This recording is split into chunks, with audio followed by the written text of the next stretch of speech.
Mr. Speaker, I ask unanimous consent that all members have 5 legislative days to revise and extend their remarks and include extraneous materials on the veto message on H.J. Res. 98. Without objection. I rise today in support of overriding President Biden's veto of H.J. Res. 98.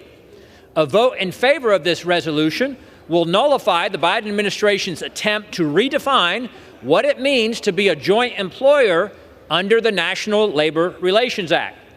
After receiving bipartisan support from both chambers, Congress sent H.J. Res. 98 to the President's desk, showing our broad disapproval of the new joint employer rule.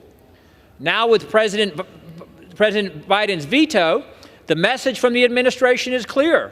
Franchise businesses are not welcome partners in the Biden economy. In fact, the Biden administration wants to return to the harm done during the Obama-Biden administration, when this rule was first in effect and cost the economy more than $30 billion and nearly 400,000 jobs on an annual basis for the 5-year period until President Trump, thankfully, reversed the rule. Of course, it also benefited the Democrats' favorite trial lawyers when lawsuits against franchise businesses increased by 93%. The joint employer rule overturns legal precedent that was in place from 1984 to 2015. It is a direct attack on the thousands of small businesses that make up the healthy and growing franchise sector. Currently, a business is considered an employer only if they exercise direct and immediate control over an employee's essential terms and conditions of employment.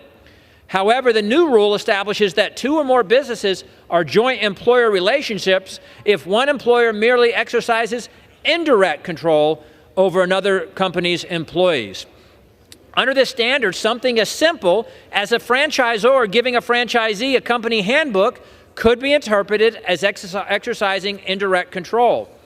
Changing the definition of who controls a business creates confusion and threatens the independence of so many successful small business owners.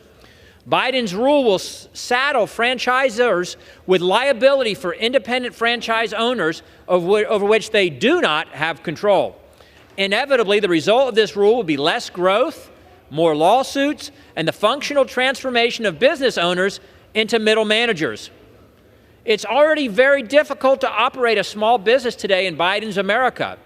The administration's response to the high inflation, low workforce participation, and high interest rates causing so much economic hardship from Bidenomics is to aggressively pursue an anti-employer, anti-worker, pro-union boss agenda. We must protect the model that is currently working for businesses and eliminate the threat of this new rule.